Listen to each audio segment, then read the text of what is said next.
नमस्कार, मी रियान द रियाज किचन मराठीमध्ये तुमचं पुन्हा एकदा मनापासून खूप खूप स्वागत आहे. सर्व कसे आहेत? आय होप सर्व मस्त मजेत आणि आनंदी असाल.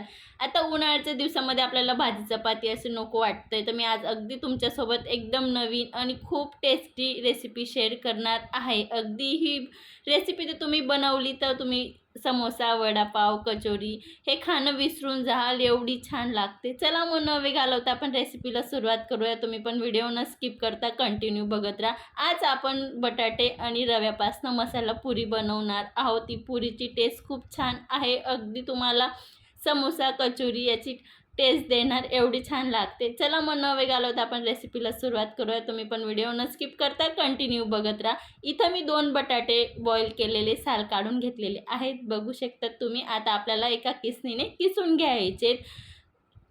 खास करून बटाटा किसूनच वापरायचा आहे, अजिबात मॅश वगैरे करायचा नाही आहे. बटाट्याला छान पद्धतीने मी इथं किसून घेते. आपले बटाटे छान पद्धतीने इथं मी 2 बटाटे घेतलेले होते, ते किसून घेतलेले आहेत. आता आपण 1 वाटी इथं मी रवा घेते. तुम्ही तुमच्या किती बनवायचं त्यानुसार क्वांटिटी कमी जास्त करू शकतात.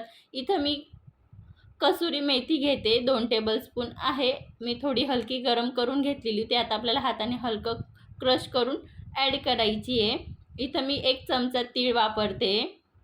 हे पांढरे तीळ आहे. इथं मी अर्धा टेबलस्पून इथं ओवा घेते. ओवांना पण छान क्रश करून ॲड करायचं. याच्याने आपल्या पुरीला खूप छान स्वाद येतो. तर तुमच्याकडे चिली फ्लेक्स असेल तर तुम्ही या जागेवर चिली फ्लेक्स वापरलं तरी चालेल. मी इथं लाल मिरची अगदी दरदरीत मिक्सरला फिरवून 1 चमचा वापरलेला आहे. चवीनुसार नमक वापरायचं आहे आपल्याला. इथं मी अगदी चिमूटभर हळद वापरते आणि 1 चमचा इथं मी जिरा पावडर वापरलेली आहे, भाजलेल्या जिऱ्याची पावडर. तुम्ही जिरा वापरलं तरी चालेल. पुरी लाटताना थोडी जिऱ्याची पुरी फाटते, आपल्याला पाहिजे तशी बारीक लाटता येत नाही. त्यासाठी इथं मी जिऱ्याचं पावडर वापरलेलं आहे, जेणेकरून आपली पुरी लाटताना खूप छान लाटली जाईल आणि तळताना जराही त्याच्यामध्ये तेल वगैरे जात नाही. त्यासाठी इथं मी जिरा पावडर वापरलेली आहे. सर्व साहित्य आपल्याला आता व्यवस्थित मिक्स करून घ्यायचं आहे, बघू शकतात.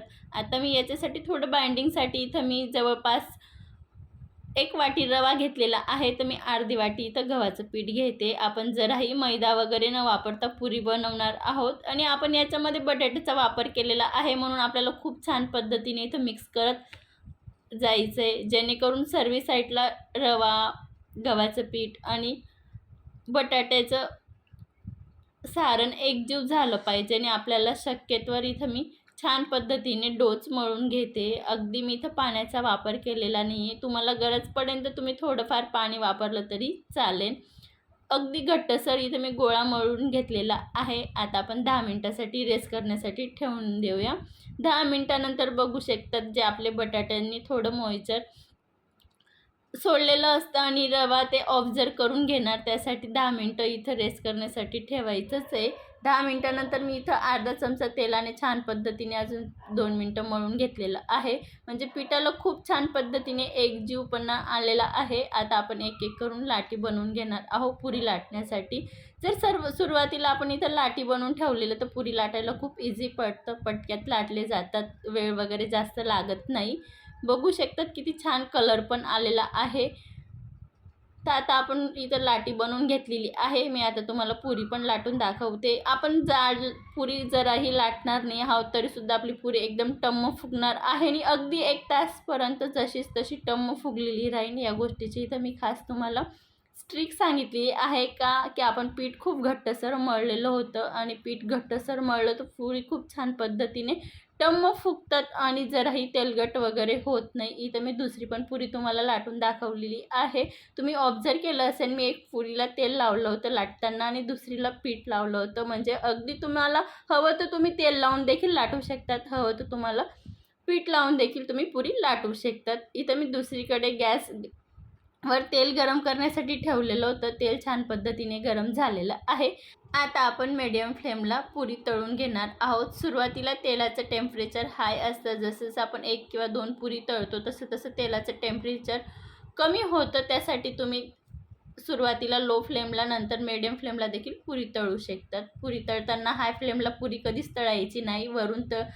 तळली जाते पण आतून छान पद्धतीने तळली जात नाही आणि गार झाल्यावर कच्चीसारखी दिसते आणि खाताना एवढी चांगली लागत नाही. तर पुरी तळताना खास करून गॅसची फ्लेम मिडियमच ठेवायची आहे. बघू शकता तिथं मी सर्व पुऱ्या अशाच तळून घेणार आहे. इथं मी तुम्हाला पुरी तळून दाखवलेले आहेत.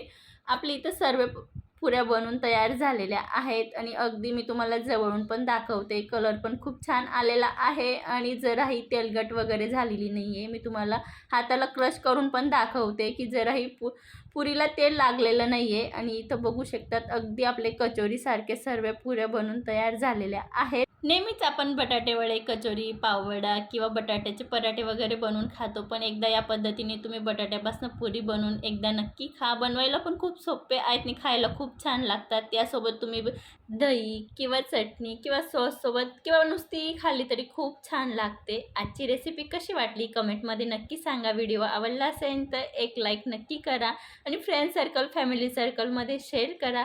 अशाच एक छानशा रेसिपीसोबत भेटूया. तोपर्यंत मस्त खा, स्वस्त राहा, सर्वात महत्त्वाचं आनंदी राहा. पुन्हा भेटूया. तोपर्यंत धन्यवाद.